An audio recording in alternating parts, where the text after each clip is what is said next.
welcome to the next edition of Kayfabe Critics. You've heard this voice before, but you haven't heard this voice leading this conversation. I'm your guy, Hollywood Rayshawn Buchanan, with my guy, the man, the myth, the legend, just celebrating his first year anniversary, and it is too fucking sweet. My man, Mike Marcangelo. How you doing tonight, man? I'm doing great. I think that the listeners out there are going to be a little thrown by hearing your vanilla voice as opposed to mine, but we'll get it over. What's wild? There's some people that really believe that. So, you know what I'm saying? So until they see the YouTube clip, it's like, oh, like that's not really the case. No, it's not. But nevertheless, here we are. So yeah, I mean, listen, there's been big news, huge news, gigantic, grapefruits news. I just had to put that out there. So if you had been living under a rock, which I don't know why you would, unless you SpongeBob SquarePants, or Patrick Star to say, excuse me, I'm getting my cartoons wrong already. Vince McMahon, the guy who has been the fearless leader of the WWE, the leader of sports entertainment, has finally chose to step down as CEO, was really just everything of WWE over the last 40, 50 years. So just, what were your thoughts as that news broke on Friday? Yeah, I think so. When he didn't really choose to, right? I think that this is more of a he had to, and we get into the reason, the reason as to why he did it and why he had to. But I think pro wrestling fans around the world never thought this day would come, and now that it's here, they don't really know what to do, right? It's because it's always easy to talk about, oh, things are going to be so much better once Vince is gone, and that might be the case. But when you think about, and again, we could talk about the reasons as to why he had to step down. But when you talk about the influence this man had, both as an owner of this company and then as a character in the majority of our childhood, that's a pretty big piece. I mean, he is not solely responsible, but WWE, WWF, before the Pandas sued them, they were responsible for so many memories and like really great memories of my childhood and just things that you do with whether it's your dad, your brothers, your friends, you know what I mean? So it feels weird. I mean, it also does feel fitting that the year that Taker goes into the Hall of Fame, that Vince hangs it up. Like it's really the end of that. It's over. Right. I have a lot of feelings about like I want to talk a little bit about like how I feel about him and how I feel about his contributions. But initially my gut reaction was like, holy shit, it happened. Now what? Yeah, I mean, no, perfectly said. I honestly, I thought it was a work. So, because Craig had texted us on Friday and was like, showed the post that, then, now, forever. And I wrote back, please. Like, I'm not. I thought it was a Mark Henry 2.0 type thing. Mind you, I was there Friday night. I was there for SmackDown.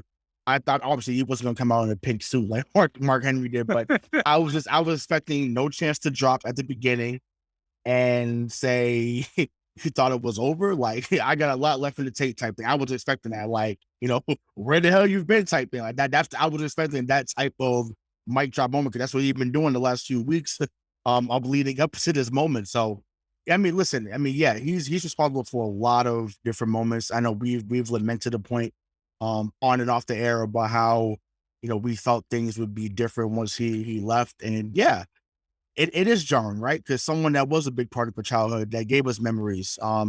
Yes, I'm forever thankful that he brought the Royal Rumble here to Boston 2003 when I saw Brock Lesnar win.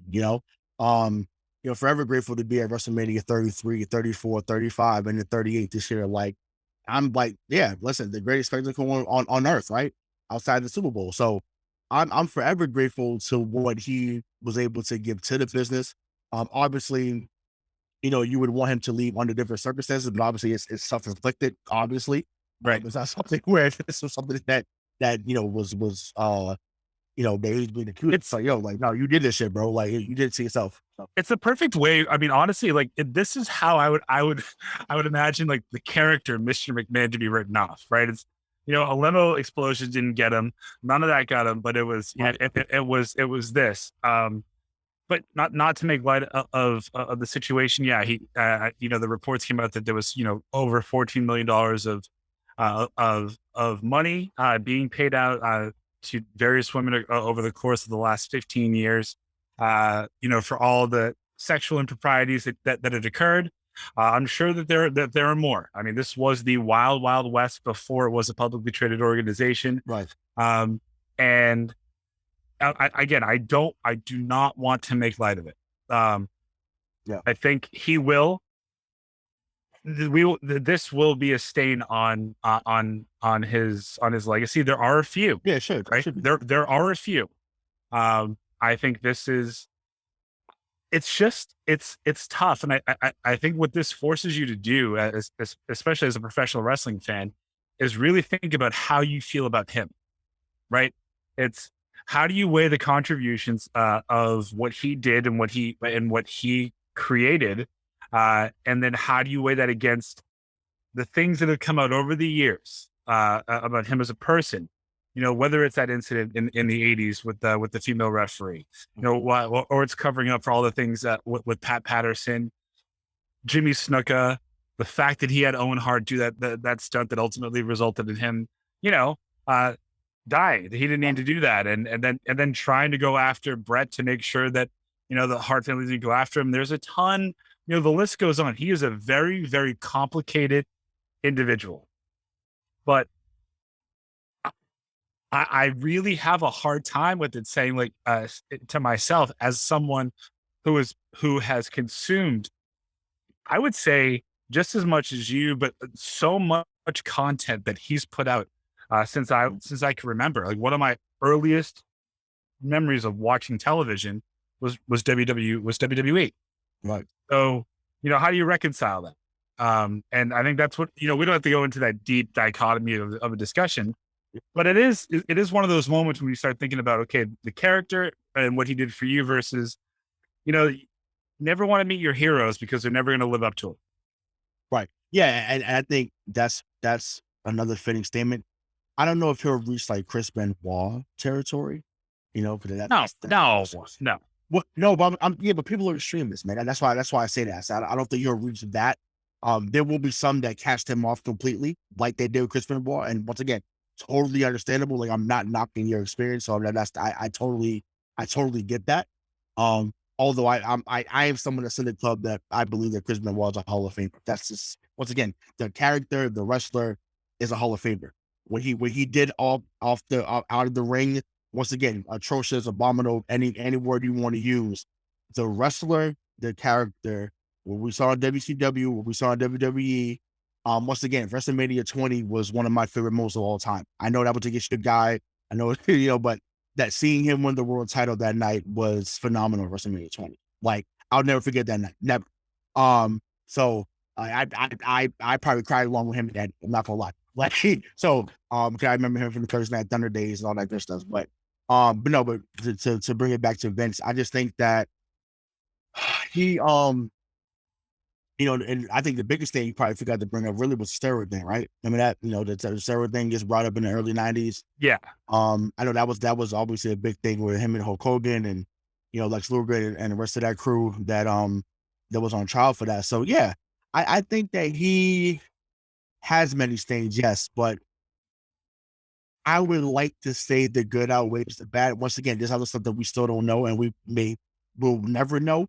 But just from the outside looking in, I feel like the good outweighed the bad. Once again, it's a hell of a way to go out, unfortunately, because of what the stuff that's coming out. There's years that's been piled up, which is why maybe some people had left and people were in agreement for what he was doing behind the scenes. But listen, from a character standpoint, from a business standpoint, like I said, the man gave everything. So, let's stay right there though. So just what are some of your fondest moments of him? Because I have a few that come to mind. Yeah, I just think before we get to the fondest moments of the character, like if you just really think about the fact that in 1982, like we just passed the 40-year mark where he purchased the then WWF from his father for, I think what it turned out to be $1 million, right? this was a territory business, regional business. And over the course of the next 2 to 3 years, he gobbled up all the territories and he gave us WrestleMania. Yes, WrestleMania was just another version of Starrcade, but it was just done a little bit differently. I think if you just look at this, people have always said that he hated pro wrestling. I don't think that. I think he thought pro wrestling deserved to be on the grandest stage.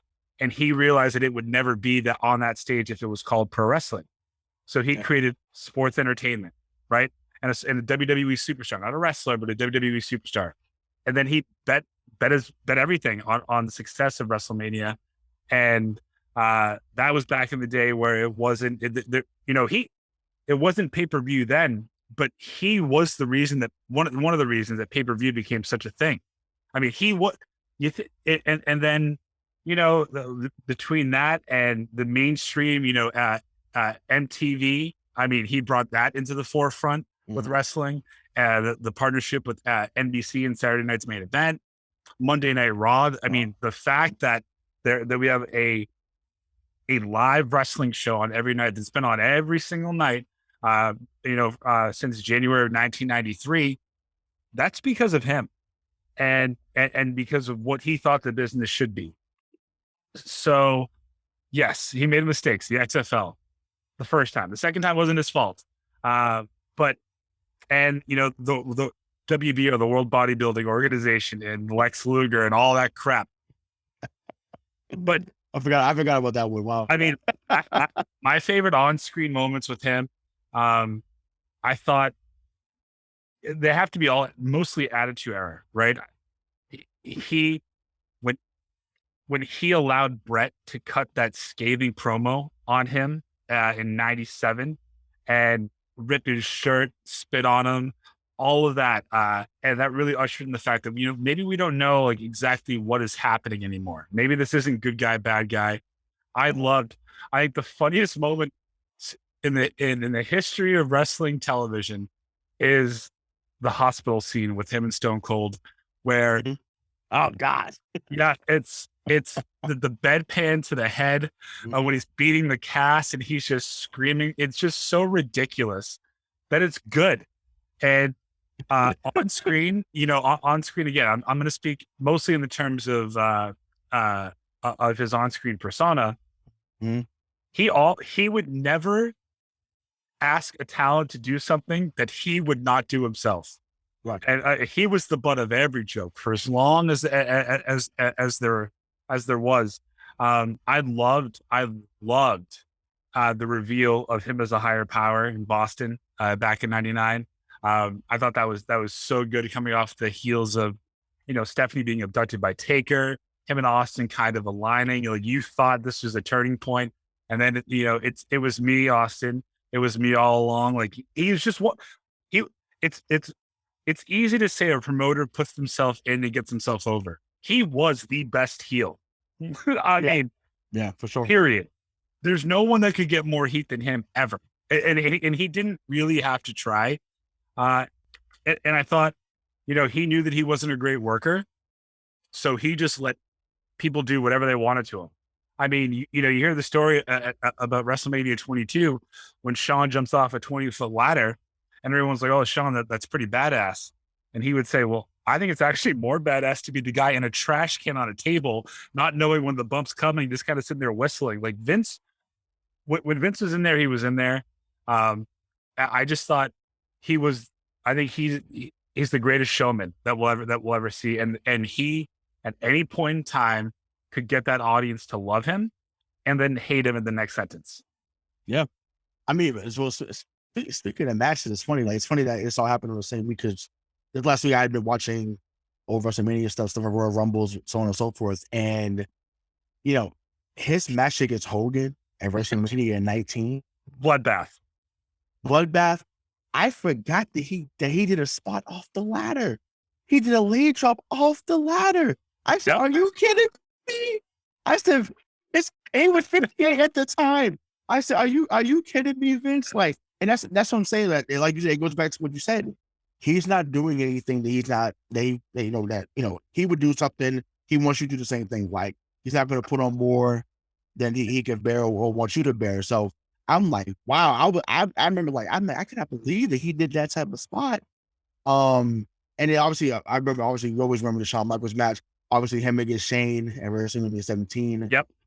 In the first coast to coast, like that was insane.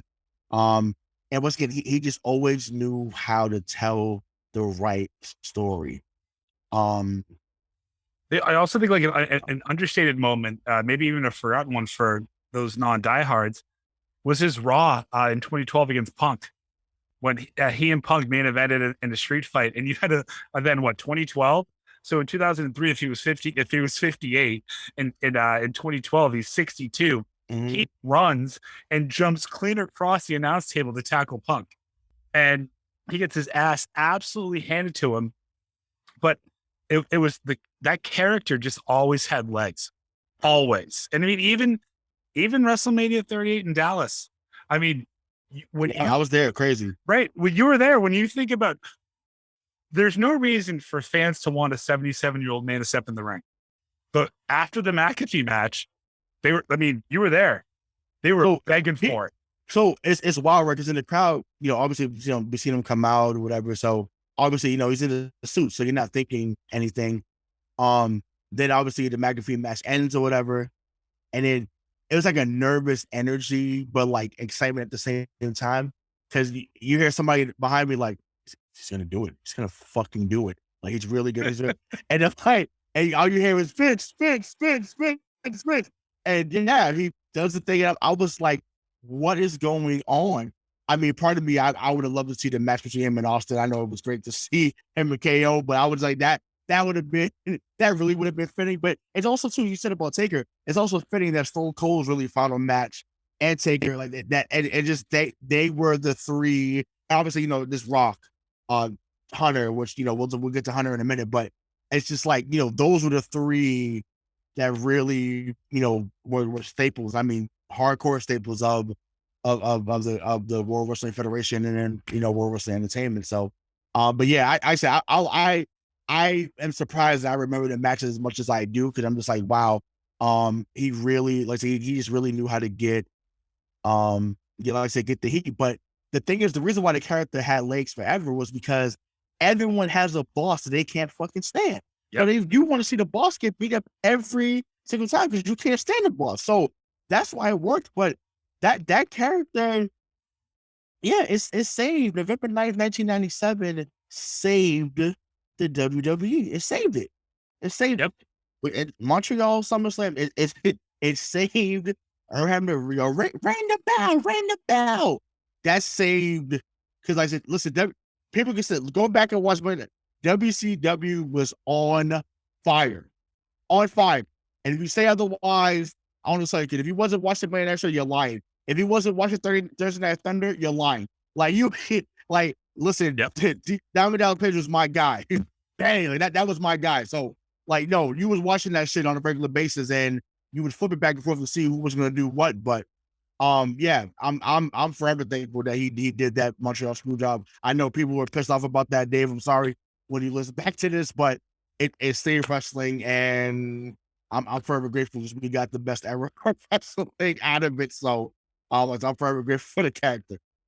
Yeah, I mean, that was really what everyone thought was going to be the death blow to WWE at the time. Is that Brett? That is the WWE guy. I mean, aside from Taker, right, and Shawn, but Brett was WWF at the time, right. and he turned that into a work. I mean, the next day on Raw, Brett screwed Brett with and then that launched the McMahon character that Austin, Rock, Foley, Taker, Hunter, Shawn. I mean, literally everybody had was shined by him. Now, again, I don't want to be insensitive. I hate that I have to keep saying this, because yes, the things that he is accused of and that he did sucks. It really sucks. Now, if this was 1993, he would not have stepped down. Does it make it more wrong now or more right then? This is just a sign of the times, right? Don't do what he did. But I mean, and no, but the character, when you think about how crazy of a son of a bitch this guy was, I mean, that WWE 24 documentary about the Performance Center WrestleMania, when Gronk was too scared to jump 15 feet onto a padded surface, you got a 75-year-old Vince who goes, "I'll do it. I'll show you how it's done." The guy it will be interesting to see what this company looks like. When it's no longer run by a guy that founded it and then lived and breathed it. I mean, we have heard reports, heard stories. This guy is in his office until midnight, then goes to the gym, then is back in his office at 5 a.m. Like this was his life. So things will change. I think environmentally for the better, behind the scenes. But I think there's got to be a noticeable change. Sure, but I think the noticeable changes for the better. And once again, you've done this plenty of times, so let's get right into that, right? So yes, so now it's out there. Paul Levesque, aka Triple H, aka King of Kings, is now taking over creative control. Stephanie and Nick Khan will be co-CEOs, I believe. So just what do you see them doing? In this era now that they're taking over. Personally, I'm excited. Like I said, I'll get into my thoughts in a moment, but just what are your thoughts about them three being in power, and how do you see things unfolding in the months to come? Yeah, I think what you said earlier is definitely true. I don't think that there's going to be any dramatic change between now and probably Survivor Series or the Rumble, right? Mm-hmm. I think that they want to make sure that that investors don't lose faith. I know that their stock went up about like 8% today after the news of Triple H being in charge of creative. I also think that there's this narrative out there that Nick Khan is this guy that doesn't care about wrestling, has nothing to do with wrestling. I mean, he's childhood friends with The Rock. So this guy has been in and around the business for the entirety of his entire, his entire life. Yeah. I think what you're going to see, and it's all very interesting that now we're hearing, like we heard the rumors last week that they're going to go back to TV 14. I don't think they were going to see Attitude Era like gratuitous violence or scandalous women. Right. But I do think if we see NXT 2012 through 2016, then we're going to be in for it. And if Triple H can book, and we know he can, and if he's able to appoint the people that he wants to appoint, which is interesting to think. If you would have ever said to me, in 2004, hey, Mike, in 2022, Stephanie's going to be co-CEO, Triple H is going to be in charge of creative, and they're going to be lobbying for Paul Heyman to have a really big driving force behind writing, I would have said that you're crazy, right? But if that happens, if Triple H is in charge of creative, if Paul Heyman's in charge of one of the shows, I mean, those are some of the most creative minds in this business. I mean, Triple H, give him SmackDown. Sure. Give Paul Heyman SmackDown. When Paul Heyman was running SmackDown in the 2000s during the Ruthless Aggression era, SmackDown was the A show. Yeah. Once again, but I think Raw needs doing great then. So. Raw needs it more now. Raw's 3. It's hard. It's hard to watch a full episode of Raw live. 3 hours is tough. I think Heyman had a good idea in the PC era, trying to push younger talent. But with the lack of a crowd, no one knows if it got over. They gave it back to Bruce. Whatever. I think WWE is in a very, very interesting position. I just hope that it's not in a position to sell anytime soon, because if Stephanie is co-CEO, excuse me, and Triple H is in charge of creative, and we get Paul Heyman there and he has creative control, we could be on the precipice of another wrestling renaissance. Now, it's not going to be Attitude Era like, but if the stories make sense, if these storylines make sense, and if we know the matches will, because Triple H is not going to let the matches get thrown together that don't make sense. But if we can have cohesive storylines for the first time in, I don't know, 10 years, where it's not just your main attraction storyline and everything else is the same match week in and week out, or it's a tag match, then I think, you could see we'll find out how many diehard wrestling fans are still left and how many are itching to come back. Yeah, no, that's true. But I said this earlier. I wonder who left is going to come back. Um, and I've been itching to say this because he said it on a pipe bomb years ago. CF called us. I mean, obviously without Vince McMahon dying, obviously he didn't pass away, but CM called on us. He was like, it's gonna be ran by, his stupid son-in-law, his idiot daughter, and his stupid son-in-law. Yeah, yeah. So this is what happened. So I'm pretty sure he got a good laugh out of that when he saw that. I mean, listen, I know he's in AEW. There should be another run for CM Punk in WWE. It should be. I know, he's done this thing in AEW. The fans went crazy. Clearly, he's in the space to wrestle. He's in the mindset to wrestle. I do think if once again, if it's right for business, right? Yeah, but that was a Vince thing. I mean, remember, Triple H is the one that faxed him his notice on his wedding day. That wasn't Vince.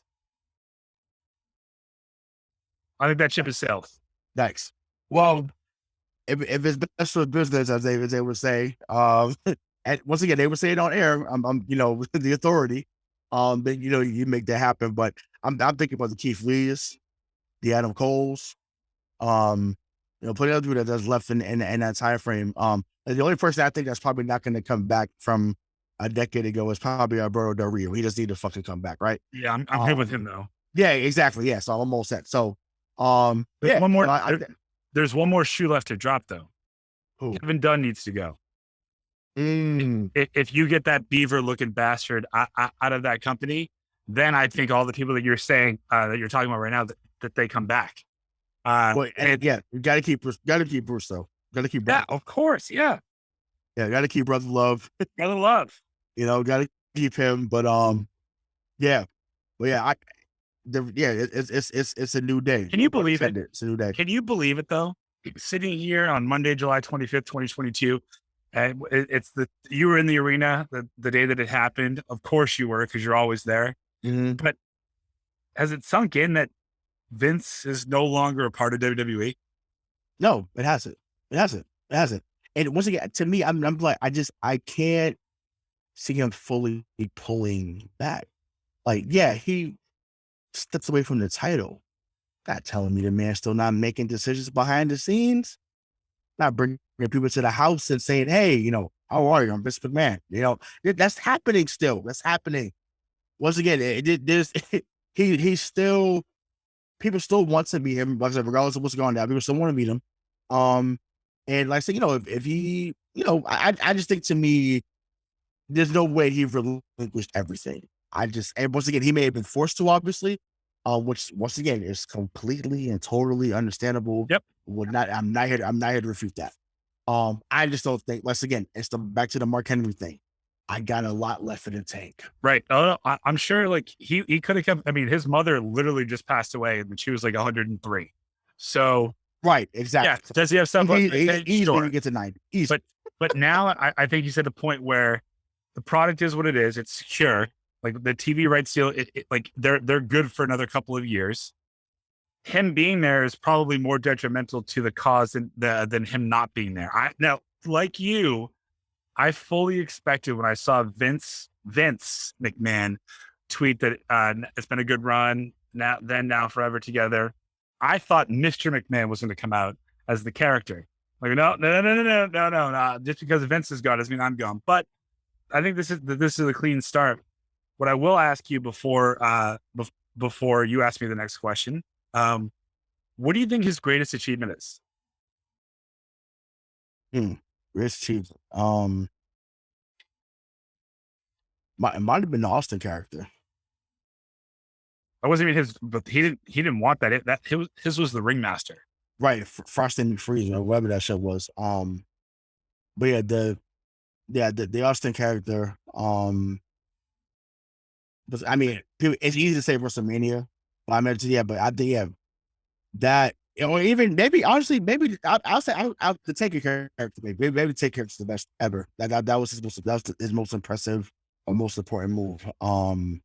Yeah, I actually did take the Taker character. Not so Austin made, but yeah, Taker, the longevity. He got him through a dark phase in WWE. You know, when they was to Doink the fucking clown and you know, Isaac Jacob DDS. Oh, God, Barry Windham. You know, Jesus. Oh my God, that was tough. That was tough. That was a tough era. Very tough. But yeah, I would have to say Taker is probably the greatest creation.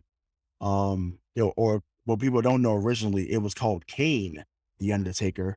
Yep. They dropped it after his debut. So that's yeah, I gotta go with Taker though. So creatively, like in the wrestling business, I think that Taker is his greatest creation. I think, but I think that he was lucky that it was Mark Calloway, because anybody else that gets a 3 or 4 year run and then it's over. Business wise, I think it's the network. I mean, he built pay-per-view and he saw the end of pay-per-view, and you know, that all non-WrestleMania pay-per-views were getting like 100,000 buys and they were charging $40 a pay-per-view. So he said, you know what? F that. I'll just create a network and I'll charge $10. And yeah, in the first, when it first came out, that only like 600,000 people bought it. Sure. Trust me, I was part of, Same here. I was a stockholder. I was very happy with my $25 stocks when it fell to $7. Trust me, I get it. But he never wavered. And then, 4 years after or 5 years later, you know, they have 1.8 million subscribers and Peacock offers them billions of dollars. So I thought it's easy to say WrestleMania. And yes, that is true. I think that all of that is true. But the fact that he realized the writing was on the wall for pay-per-views and said, you know what, I'm just going to start my own network. Because he had done it with the WWE 24. That was like a $5 add-on for cable for a while. But to produce his own content, unlock the entire library, and then get it to a place where, you know, you have 1.8 or 1.5 million subscribers at $10 a month. So you're raking it in no matter what. And then Peacock buys you for billions of dollars. That is genius. Business wise, not all the time, but he was a genius, is a genius. And the wrestling industry is better off because of him. Yeah, for sure. And I mean, hey, listen, for those that listen to this and will comment that WrestleMania is, once again, can't dispute that, because WrestleMania became, once again, the greatest spectacle in all of sports entertainment. Who would have thought with, you know, Paul Orndorff, aka Mr. Wonderful, and Mr. T and Roddy Piper, and you know, Hulk Hogan, when they had that tag team match at WrestleMania 1, who would have thought at that time that it would have became, you know, 38 years later, you know, the biggest event to come to. Once again, the fact that I've been to 5 in person, it's amazing. Like I feel like a kid every time I walk in there, right? It's just it's unbelievable. Even on Friday night, once again, I've been to a few SmackDowns, I've been to Raw, like, but it's like you just get that feeling. And it was great talking to young fans about, you know, the current superstars. Like we talked about Montez Ford and Matt Riddle, and just Riddle now, so bro, you know. So we talked about a lot of guys. Like I said, you know, we'll get into that in a second, but yeah, it's just you get that kid like feeling.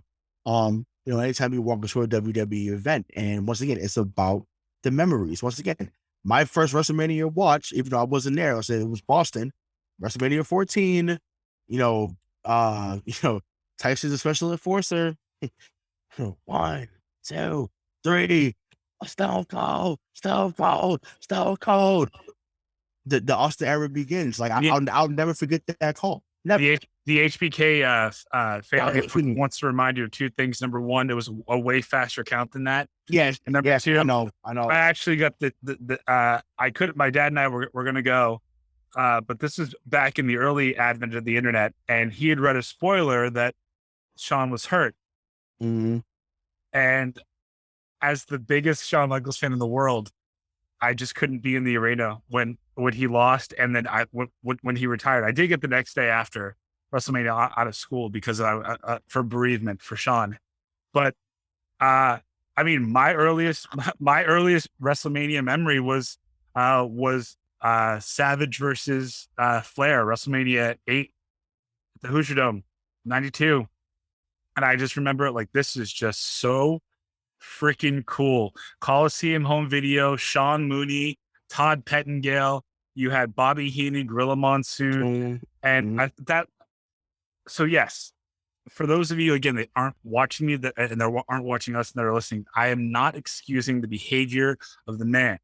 What I am saying is that he did wrong things, but I can't ignore the good that he did for a business and for me, like personally, and not for nothing. If it wasn't for Vince McMahon, my wife and I would not have this house. Fact. Yeah. So, but put it like this too. What do you say to people that listen to this to say both of y'all are wrong? It's Hulk Hogan. It's Hulk Hogan. What? Hulk Hogan got them the network? No, the Hulk Hogan is the greatest creation of WWE. I think that he was the perfect manifestation in the 80s. Like he was the right guy at the right time and did all the right things.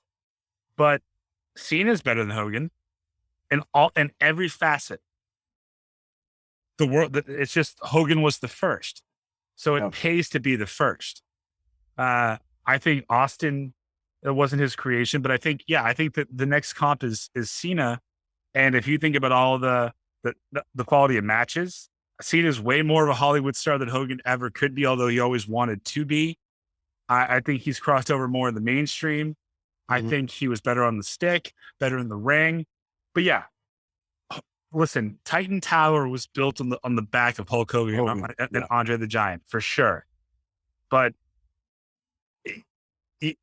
Hogan also, not for nothing, is the reason that there's no wrestlers union. Had he not marked out and stooged out to Vince about the boys talking about a union, then there would have been one, because Jesse Ventura wanted there to be one. Hogan stooged out because he didn't want to lose his top spot.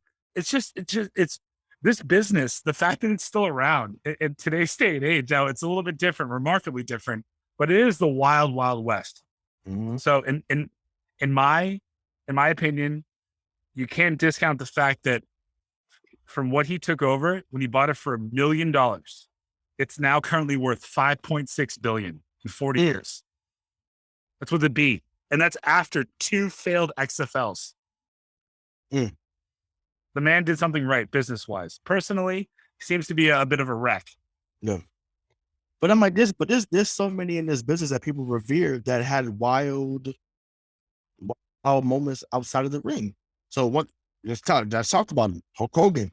Our guy. We both love Shawn Michaels. I know you love him more than I do, but I'm like, Shawn Michaels had a shit outside the ring. I'm trying to Monster Man had a shit outside the ring. Like everyone had outside the ring. So it's like we could pick and choose all day about who we're gonna rep, who we still love. But once again, you hold on to the memories. You're gonna hold on to Steamboat and Savage WrestleMania 3, which is a top 10 match ever. I don't care whatever.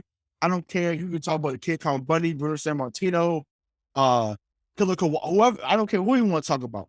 Steamboat and Randy Savage at WrestleMania 3 is a top 10 match of all time, and that's when the IC title meant something. Yeah, so that's a whole other podcast. Also, today. Oh my God! Before you move on, the Owen Hart thing is a huge stain, and it is.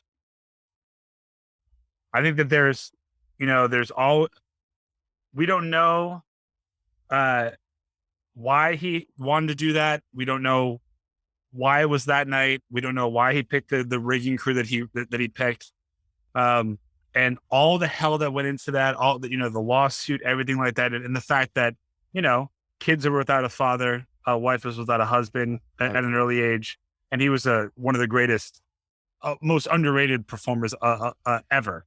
But from a character perspective, you take all of that. In 2010, he has Bret Hart back in a WrestleMania match after the guy suffered 3 strokes, can't take a bump, and just lets him and the remainder of the Hart family beat the holy hell out of him in front of 80,000 people. So he would do whatever he had to do to sell a ticket.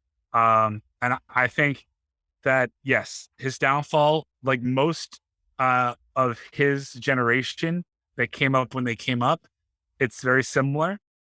But when you think about what he started from and and the heights that he took his industry to, you have to at least say the man knew what he was doing from a business point of view. For sure. Yeah, absolutely. I mean, it's like, so you can, and I don't know if this is the appropriate song, but I mean, it's fitting, whatever. Fuck it. We can cut it later on, but, um, Alexa played Frank Sinatra, My Way. Like that. He did it his way. And, that's just what it is. So once again, Vince, Mr. McMahon, congrats on a phenomenal career. Despite the transgressions, despite the shortcomings, you forever changed the business. For a long time, you were the business, you were the guy, not just a guy, but you were the guy when it came to sports entertainment. So, we thank you for the memories. We thank you for the moments to come as well, because obviously there's people that should hire now that are going to give us moments. So we're going to get into that shortly. So let's just get into that. So, And to say one, again, thank you. Go ahead. Before you say, I'm just so confused, Ray. My parting thought is, thank you for everything, but fuck you for making it turn out this way. Right. Like it didn't have. It did not have to go this way. Your send off should be something that is admired. Had you just not done the stupid shit that you've done, in regard to win, like just don't do that shit. Like don't do that. Right. And let this be a lesson out there. Like, you are not this guy. This guy was Fannie Mae. This guy was too big to fucking fail, and they outed him. So don't do that, because it will make you have to say every 10 seconds, like I have said on this 20-minute show so far, I'm not talking about him, the person. When in reality, we could be here celebrating all the accomplishments, all the memories that he gave us. We have to remind you that we're not endorsing his behavior because he was an asshole. Right. Sorry. Exactly. Nope.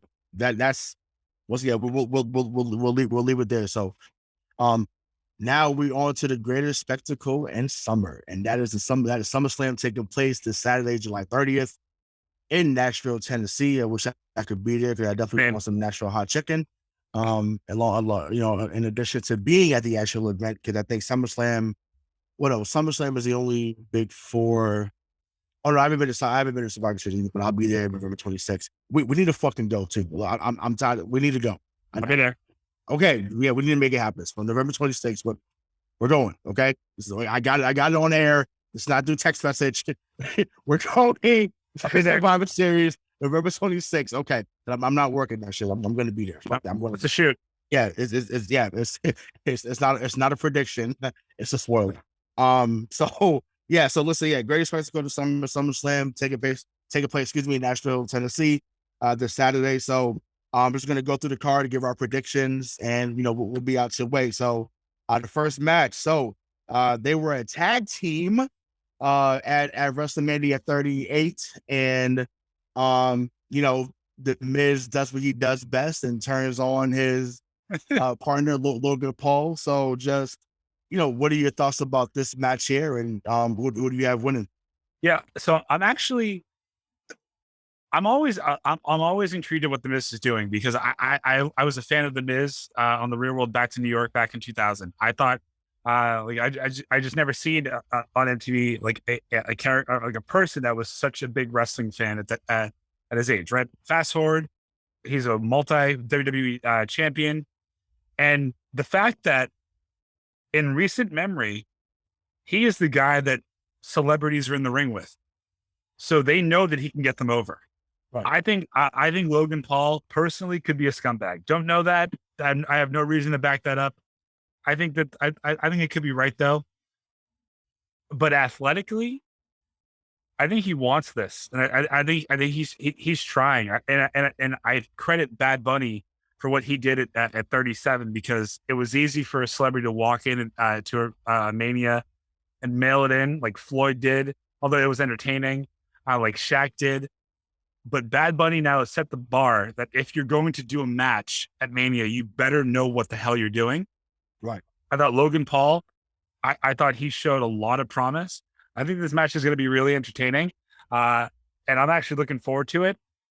I'm going to be rooting for the Miz because I don't know how anybody can root for Logan Paul. But I think Logan Paul is going to win it, and he should win if he did in fact sign a contract with WWE, because Miz can lose. You know, we always say this about Sean and Brad and all the great workers. Like they could have a match with a broomstick. The Miz could lose to a broomstick, and you'd still want to see his next match. That's how good he is on the mic. So I think Logan Paul is going to win. He needs it more than the Miz does. Yeah, I agree with you there. I do say, before I give my opinion on the match, I do believe he deserves another run, meaning the Miz. Obviously with him when he won Money in the Bank and then he came in and beat was it Roman? I forget what match that was, but he came in. It was just they were still doing the Thunderdome stuff then, but no, he beat Big E. Big E, that's what. Yeah, no, that's Miz. No, didn't he? No, because Lashley got him for the titles. So no, it was during the Thunderdome. But either way, he deserves another run. Because it was only like a month. It was a month for the title. Drew McIntyre. That's what it was. There you go. Yeah. So beats Drew, and it's like, okay, so maybe he should get another run at some point. Once again, he's been here for 15, 16 years. He's come a long way from reading the script on his arm. He's came a long way from that. Shout out to Cena too. Hey, it's all on the wrist, right?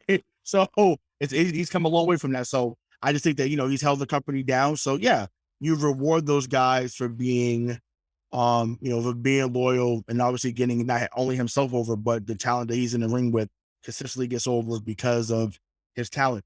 But into this match, I do believe that Logan Paul does want. I thought it was official that he just had a contract. I didn't think it was a work.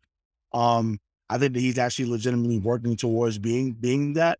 And once again, those Paul brothers know how to capitalize. I say what you will about them, how they may act, how they may do business, but I'm not a businessman. I'm a businessman. Like they handle their shit. So I love it, honestly. But yeah, Logan Paul should get the win, needs to win. But I wouldn't be surprised if he gets the win and then Miz hits him with the the skull crushing finale right afterwards or whatever, and spits on him or whatever, and it adds more heat as usual. So I would love, by the way, this is never going to happen, if somehow Damian Sandow came back to cost Logan Paul, because I thought Sandow and Miz together were just money. Right? But that's the thing. That's another thing. It's like that 2016, 2017 Raw SmackDown. That was a really, really good time to be a wrestling fan. Like they talk about multiple stories that people were invested in. Like that was one of them. Obviously, the list and that was phenomenal. So yeah, I would love to see Sandow come back and just take off his glasses like him and put it back on. And, that would be great. And it leads to a match between them two. That would be great. So next we have the original bro against Seth freaking Rollins. So I'll start with this one. I am a Seth Rollins guy. But I can't pick him here. I'm going with Riddle.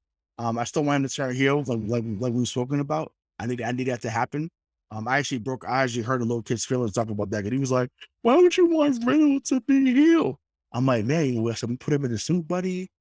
Cut his hair and talk about it's no longer the bro, whatever. And he was like, no, like Riddle's awesome, man. I'm like, oh man, yeah, you don't get the business yet, but it's okay. Sorry, kid. Like Riddle will get there, but he does love Montez Ford, so I give him a high five for that one. But so wherever you are, kid, you're on to something. But yeah, no, I got Riddle winning, but like I said, I love Seth Rollins. I think he's the best of the business, but between him and AJ Styles. But yeah, I got Riddle winning this one. Yeah. So this is the match that I think I'm most excited for outside of the tag match, because I think the tag match is going to be hard to live up to what they did at Money in the Bank. That was Unreal. But Yeah. this match, both of these guys need a win. So, and if Vince were still booking it, he'd say, "Oh, both need a win, so do a DQ."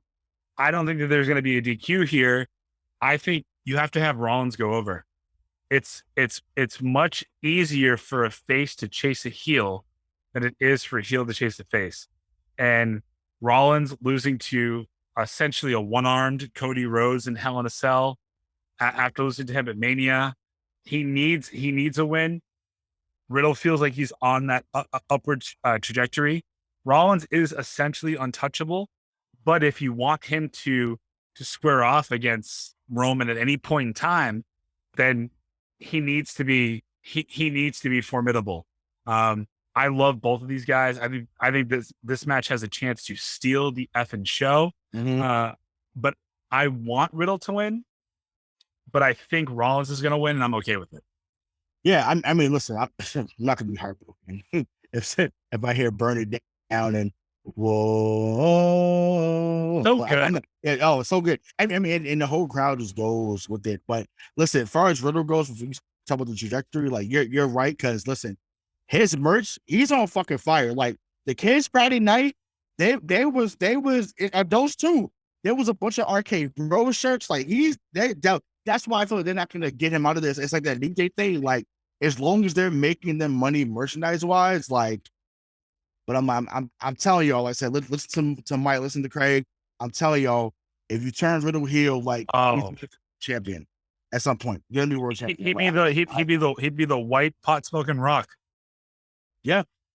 I just, to me, I mean, I don't even want to say like that. Not even like Van Dam, because Van Dam was ever a heel, but I just, to me, he would reach those levels because Van Dam was super over and never won a world title until One Night Stand. So he was super over. Rob Van Dam was my.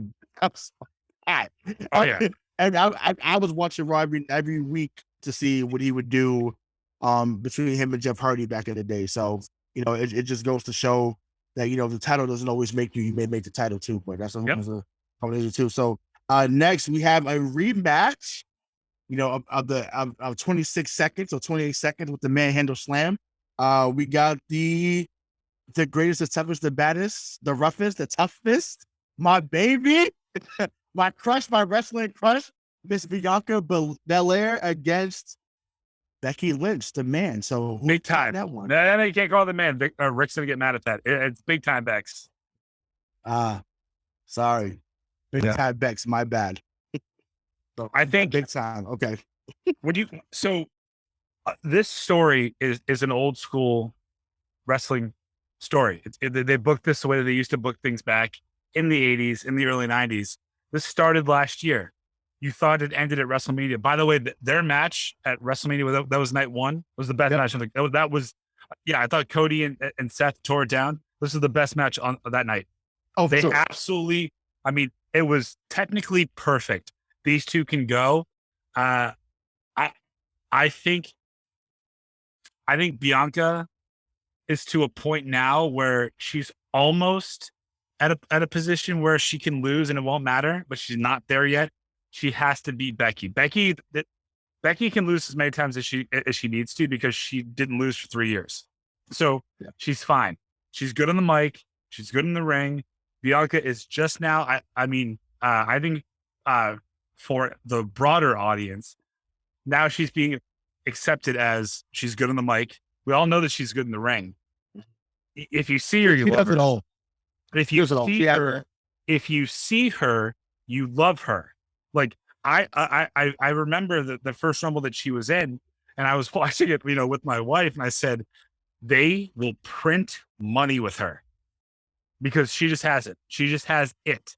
She has the thing on the walk to the ring while she's in the ring that you can't teach, and you can teach people how to talk. She's getting better. I think she needs to beat Becky more than Becky needs to beat her. I would not be surprised if everyone's expecting Charlotte to come back and interfere with Liv and Ronda. If Charlotte, kind of peeks her head into this match, but I want I want Bianca to win.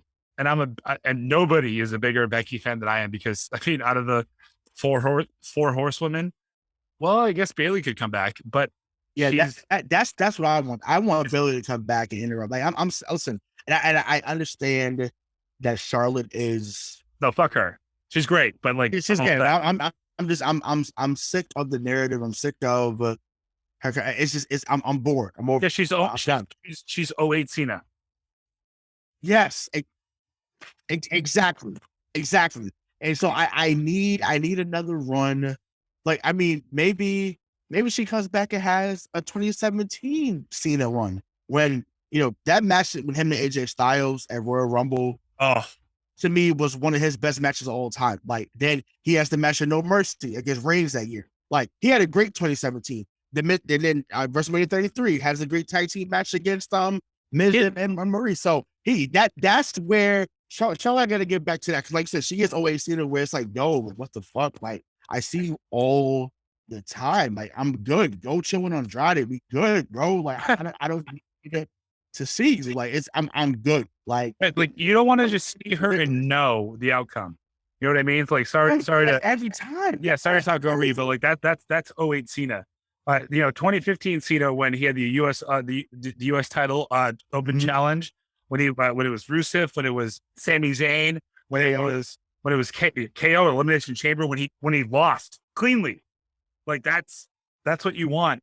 I would love Bayley to come in, but overall, Bianca needs to go over in this match. Yeah. She needs it more than Becky does. Yeah, I'm going with Bianca Belair. Like, she's become my favorite. I have made that known. Once again, I love the women's division overall.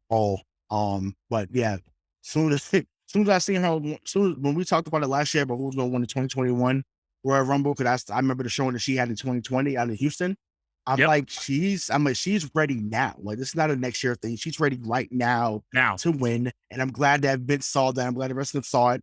And she's a hunter girl. She's NXT. Like, he knows. And he knows the business. He knows who could be over. Like, he knows. So I'm glad that she is on this run, and I'm hoping that, I think even if she loses it like Clash of Champions or whatever, like, have her win here, so it could be like, oh, last year you snuck up on me and got me, but I showed you tonight why I'm the greatest, the toughest, the baddest, the quickest, the strongest, the fastest, whatever. Like that. Once again, that's where it is. Back once again, it is the incredible. Like, that's where I need it to happen. So yeah, I got Bianca winning. I'm super biased. I don't care, but I want her to win on Saturday night. So next, we have Pat McAfee versus Bum Ass Corbin. Yeah, it was so great to say that person, like, Bum Ass Corbin. So the fantasy scene, but I saw him when he did a little stick attack, and you see him coming from the backstage on level 3 and underguarded, and they jump over and then attack them or whatever. That was pretty dope to see live. I was like, oh, this is how they do certain things. I'm like, this is pretty cool.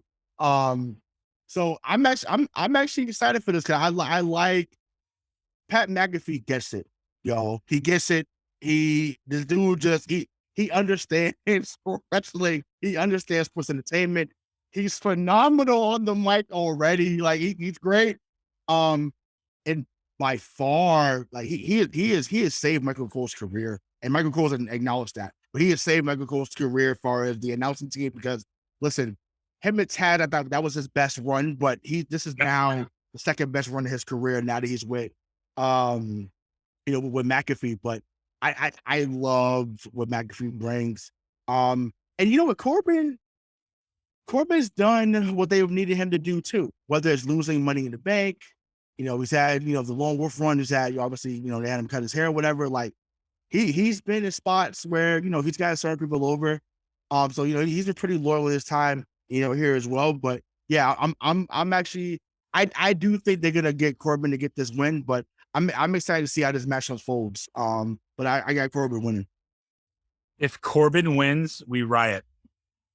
Like, that is how over McAfee is. Now, McAfee is somebody that whatever he wants from WWE, you should give him, because he is He's crossover already. He's got his Pat McAfee show. Everybody knows who he is. He's a reputable source, reputable podcaster. But like you said, he gets it. He gets the business. You were there. That ovation in Dallas, he was over. And I couldn't even hear like that like to hear 70,000 people just get and I mean like yeah it was crazy. It was crazy. Like people were really excited to see him come out, but I was like, wow, like, I'm like, yeah, this is not a one-off. This is not a, just like, oh, okay, we'll see him every now and then. He might do a house show here and there, but no, like he's really, and we started during War Games. When he did that's what I was about to say. Yeah. I mean, listen, we don't say it pays back, right. Yeah. But yeah, we saw that spot off War Games. I was just like, oh, I said, okay, he's not, this is not a joke to him. Like this is, he takes it seriously. Okay, got it. Okay. He is a guy like I'm going to use a Goldberg comparison. Goldberg is a guy that is a famous wrestler that always wanted to play football. Pat McAfee is a famous football player that always wanted to be a wrestler. One of wrestlers, yeah. That's and like he understands it, and whatever it feels like they've given him a pretty big leash on the mic, especially on commentary. But we are now in a situation where, yes, he better beat Baron Corbin. He better be the guy. Yeah. I don't know that if there's ever been a full-time announcer that's ever held a belt, like a real one, but he should be. I mean, Lawler probably. No, not a wrestler. Yeah. A full-time announcer that has then held the belt. Honestly, I mean, I don't know if they didn't put the IC belt on, but I mean, give him the US belt. Yeah, I think that'd be cool. Yeah, give him the US, United States Championship belt. That'd be great. I mean, he's not beating Lashley. We'll get to that, but and that's the case. But I'm just like, okay, but yeah, that would be pretty cool. To see, but yeah, I'm with you, and I feel like the crowd in Tennessee is with him too. I feel like they will say, hey, if he doesn't win, it's a problem. But I feel like they always let some type of heel win at some point, and I feel like Corbin's probably going to be the heel that ends up getting the job. I think the heels are going to win the next match. Gotcha. Okay, so cool. So, SmackDown, or not even SmackDown. It is SmackDown, but SmackDown and Raw, so the unified tag team championships. The Usos, welcome to the Uso Penitentiary. I had the video on my phone. Like I lost my shit. Like I love the Usos. But I really love the fuck this dude. Right. I just and you kind of alluded to it a few minutes ago, but that match at Money in the Bank tore the house down. One should have been that could have been a fucking main event. Let's just be real. Sure. That could have been a main event. Should have been a main event, really. And I told someone in the last 5 years that's the best tag team match I've seen. That might have been the last decade, the best tag team match I've seen. Like, and funny, lo and behold, it included the Usos, because the Usos 2017. Once again, 2017 was just phenomenal. Hell in a Cell versus New Day. Usos against New Day and Hell in a Cell, or whatever it was, like whatever preview that was, like it's just like how do you top this? And then listen, man, give, and I know it doesn't fit the storyline. Or it may not. I don't know. Maybe it's time. I don't know. But the Street Profits deserve this, dog. Like they deserve this. They deserve this time. The Usos are at a point that they can lose. Like you said, they're at a point that they can lose, and it's not going to weaken their character. This is by far the best run of the Usos' career. Like it's not even close. They have been phenomenal in the last 18, 19 months. So, it's time. It's time. Montez Ford is a star. Like, there's no doubt about it. And shout out to X-Pac, and X-Pac said that Doctors might be on his way too. Cool. Doctor damn sure ain't Martin Jannetty. He's not. He showed me a man, Money in the Bank. He is not Martin Jannetty. And once again, for the rocker lovers out there, I'm sorry. It's not as, once again, not a prediction. It's a spoiler. It's fact. Doctors is really damn good himself. He's a more athletic D'Lo Brown. That's he's really good. You know what I'm saying? D'Lo Brown was a really good worker. Excuse me. In the 90s, 2000s. So yeah, I mean, this is to me. I don't care about another match on the card as much as this match here. I have not been on the edge of my seat like I was for that match. They took me on a ride. They took me on a journey, and I may even go back and watch that match again this week before something. It was just so awesome. But I'm going with the quote unquote upset. I'm going with the Street Profits. All right, so I truly believe that I think I've already said this about another match of the card that it could steal the show. The reason why I'm hesitant to say that this match could steal the show is because it already did, and now the pressure's on them. I think that the Usos are the greatest tag team of our generation. Now that not the Hardys, not Edge and Christian back in the Attitude Era, but they get great matches out of everybody they step in the ring with. Yep. That being said, I do think that Montez Ford is a star, the next star, and he should be anointed soon. I don't want Angelo Dawkins to be left in the dark, but if it's a matter of is Montez Ford the next guy, or do you keep them together to make sure that Dawkins doesn't fall? Sorry, like get Montez Ford up. So I think the Usos.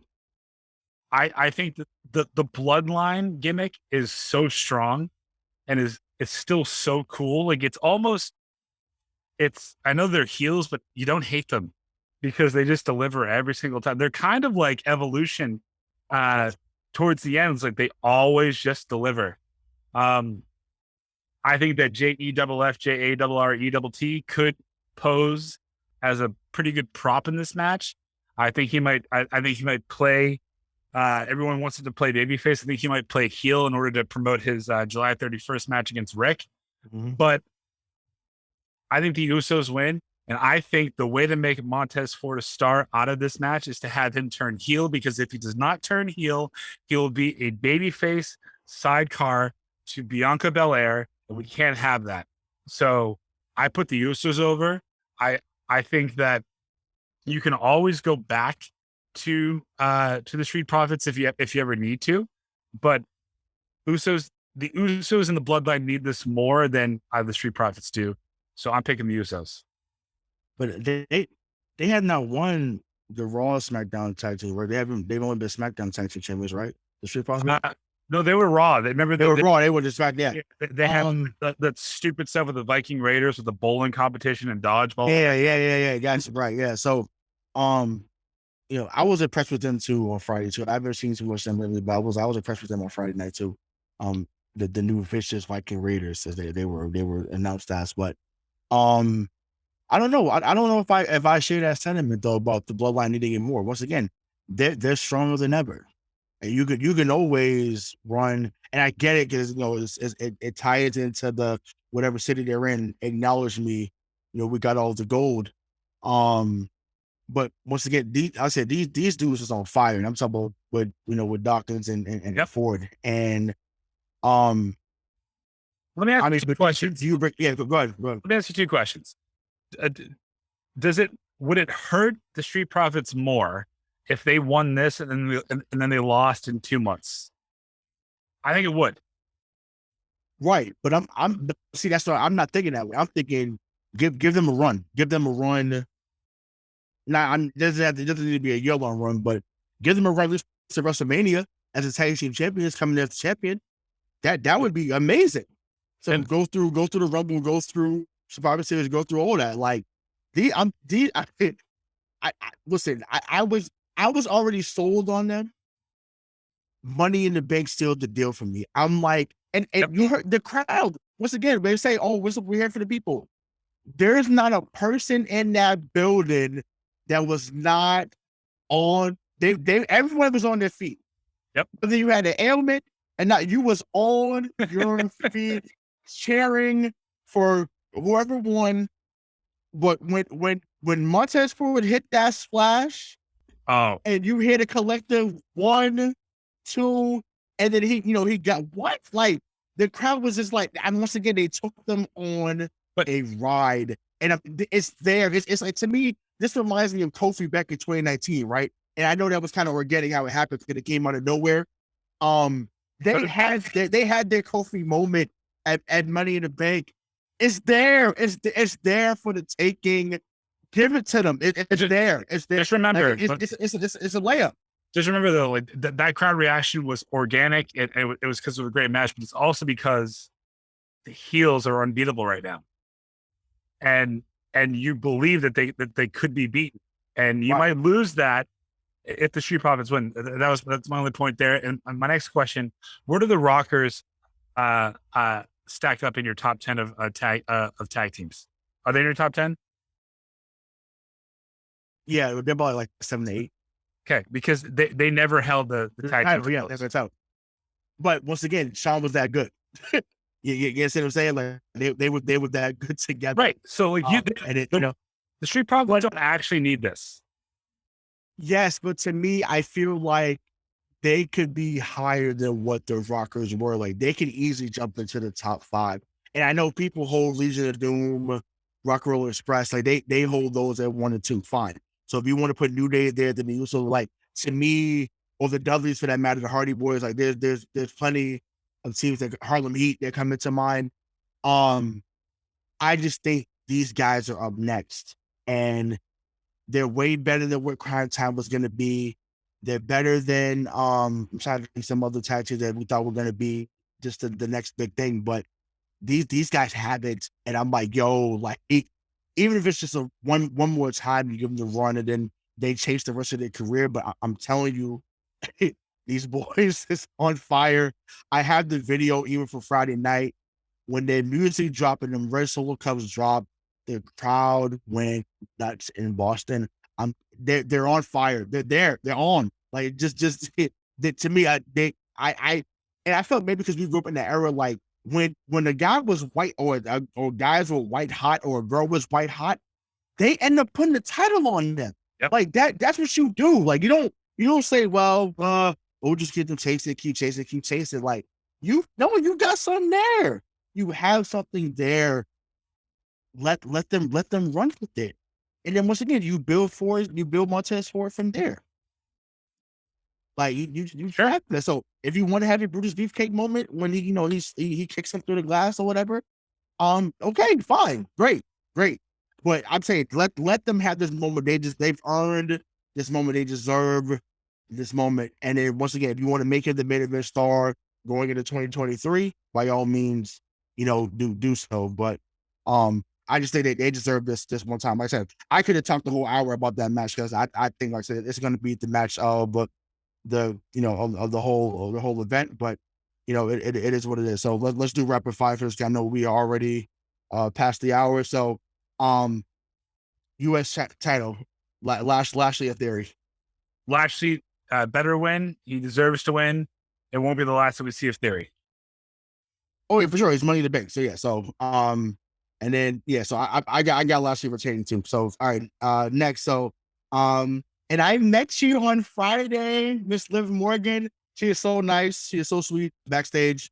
Super short, but she's really sweet. And kind of is Hollywood crushing? I am, and she won me over. Because you only live once. And I was like, I'm like, good evening, champ. But she just started to blush and smile. She was like, oh my God, thank you. So yeah, like I have Liv retaining once again. She another one. She proved she's a perfect example of what I'm just talking about. What I said with Street Profits. Day one, when she went against Becky, that was her prove it moment. She proved to the backstage and Gorilla, she proved to the fans that night, if you give her a run, she can go. She proved that night day one against Becky Lynch, Big Ties Beck, whatever you want to call her. She proved that she got it. So that's what I'm saying. When people show that they got it, put the title on them. See what they can do with it. Now, if they fold, then you take it off of them. But let them see what they can do. So I love the fact that she got the title on her right now and see what can happen. But I got her retaining. I have her retaining. I think it's going to be a hell of a match because, I mean, when Ronda's invested, Ronda's like the female Brock. When Ronda's invested, Ronda's going to give you everything she got. But I got Liv retaining in this match here. I think Liv retains. They go for a handshake at the end, and then Ronda turns heel. Right. Yeah, which will only make Liv better. Right, for sure. I think that's the right thing to do. Yeah, absolutely. We agree there. And then the main event, for like the 17th time. Yeah, I don't care. I truly don't care. Yeah, I mean, the only time I was pissed off was 34 because I was there for that Right. season. Like the fans were pissed. I was tired. It was late. I was like, I want to get some crawfish. I'm tired. It's in the world. I'm like, I'm tired. I was like, my flight leave at 7 a.m. I was like, I need something to eat. This is ridiculous. But yeah, Cowboy Brock, second best run of his career. Outside of the next big thing era, that was awesome to see. Against the head of the table, the man that's in God mode, the man that has the greatness on another level, Roman Reigns. What do you got, brother, and why? Yeah, so I think that this is going to be the best match of all of their matches, because it's no holds barred. They can do whatever they want to do. I think there's going to be a lot of theatrics, which I think are great. I think these are two great storytellers. At the end of the day, I do think that Brock loses as clean as you can in this type of a match to Roman. I think it's the right thing to do. I think Brock always knows what the right thing to do for business is. I'm happy that he returned to the Garden after the news of Vince retiring came out. When he left, I think that says more about how he feels about the fans rather than how he feels about the business, because I think he truly does care about the performance that he puts on for the fans. Mm-hmm. I think these two, for whatever reason, like people, they scoff. There's just something there. It isn't a Rock Austin, but it is an Orton Cena. Like whenever they get into the ring, it is good. Like they just make you believe that they're going to tear each other apart. I think Reigns retains. I think Theory comes out, sees that Reigns isn't as vulnerable as he should be, and does not try to cash in and leaves. Because I think the Theory's been telling us WWE telegraphs their moves. So if they're telling you that there's going to be a cash in at SummerSlam, you should bet your house that there's not going to be a cash in at SummerSlam. I think that, and it shouldn't be. He's not Seth Rollins. Like, right. That's not. Well, Seth Rollins wasn't Seth Rollins in a month. They waited 9 months to do that. No, I know, but it's like, that's like from the Shield stuff, and then he comes out, and obviously we remember the call Heist of the Century. Like, I mean, listen, I'm still in shock 7 years later, and I'm like, I can't believe he that, but it worked, and it was perfect. I feel like they're trying to make him the next Seth in that regard, in a way, and I'm just like, but I mean, listen, you have to go open the new stars, but continue with your point. If I'm booking into the future, I think that Reigns is going to win at SummerSlam. I think he's going to retain all the way through Mania. I think he's going to lose to the Rock at Mania, and I think Theory's going to cash it and beat the Rock at WrestleMania 39 in LA. That's how you make a star. Rock doesn't get hurt. Roman doesn't get hurt. Everyone walks out okay. And then also the Theory cuts the promo A-Town down and then walks out and it drops the mic. That I'd rather that happen than him cashing in. I mean, he should literally just do what Roman did at 34. Walk out the next night and just say, "This is my yard now. A-Town down." And then drop the mic. That would be, or whatever city they're in. Yeah. Or in LA. They'll be in LA. So Hollywood, Los Angeles. Holy shit. Or that would be gold, actually. I'd be here for that at that point. I'm just not feeling him right now. But I'd be happy for that in 7 to 8 months. He'll be there. He will be there. Oh yeah, for sure. So I think that, but yeah, I'm gonna go with Roman too. I think that, you actually booked this 2 years ago. I think after he came back from when it was SummerSlam 2 years ago. And you're nothing without me. Going in, slamming the Fiend and doing all this stuff. Well, I thought was coming back. That promo, I was like, he's in the building, he's here. I was waiting for the candle lit to go. And it was like, Las Vegas, we're here. Like, I was waiting for that moment, but it is what it is. But yeah, I got Roman retaining, and I just think, to me, I'm hoping this the best. 31 was their best match up to date, in my opinion. Because it's fight though. Oh, I guess yeah. Just a moment for it. I mean, I feel like 31 was there. Listen, their greatest Royal Rumble or their Super Showdown, whatever the hell that was, after Mania, when the cage collapsed, that was pretty good. Yeah. But I mean, I guess obviously just for what happened, I remember 31 more, obviously because of how it ended, and I actually remember wanting Roman to handle business. Then I was one of the few that was in his corner at that time because I know he was becoming and Roman in 15 was always seeing it too. he was getting pushed like crazy, and it was just like, no, like this is ridiculous. Hell, we even got the Rock poop in Philadelphia. Sure did. Damn, it's like damn. I said, y'all even born in Rock out here, so I'm like, y'all really don't want this man to get over. So I'm like, sheesh, I'm like, this is ridiculous. So I mean, yeah, his turnaround has been awesome. But either way, it's going to be a really, really, really great show. Good card. Yeah, very good card. And there's not one match on this card that I don't want to see. Yeah, and like I said, the matches they got to look. The Usos and the Street Profits got to live up to what we saw in Money in the Bank. I thought that was a great way to protect both teams by having the arm lifted up. Even though I was pissed, and I tweeted it. That's how if I tweet about a match right away, that's how you know I'm instantly pissed. I'm pissed at because usually I'll wait. we'll talk about it afterwards. Like in live action, I was like, no, fuck. I was like, what are you doing? Like, I was like, get the hell up. Like, we didn't want the smoke. We didn't want the smoke. Like, I was so ready to hear, and your new undisputed tag team champions, Montez Ford, Angelo Dawkins. I was ready. I was ready to have that moment. And like I said, I was there. Like I said, and I keep going back to this. It's one thing to watch on TV, WrestleMania 35, what happened. And I'm sure, they, whether they piped it or how you heard it. I was there, and I'm telling you, when that New Day music hit, when he hit it with the SOS, and 1, 2, 3, and I mean 80,000 at once. I mean, people was hugging me like you would have thought you would have a Super Bowl, it was just so much going on. Yep.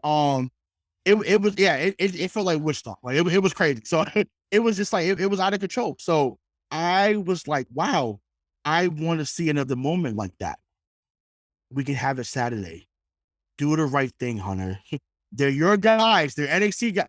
Do the right thing, Hunter. All you had to do was shake my hand. But let's get into that real quick too. Hunter's taking over. I think Hunter is going to be awesome because we got through the car. I think Hunter's going to be awesome. There's a reason why it went up 8% or 10%, whatever it was. Triple H, Paul Levesque, Hunter Hearst Helmsley, King of Kings, Mr. Pettit, whatever you want to call it. Like he knows the business in and out. He knows a star when he sees one. Yes, there's guys that you miss on, obviously.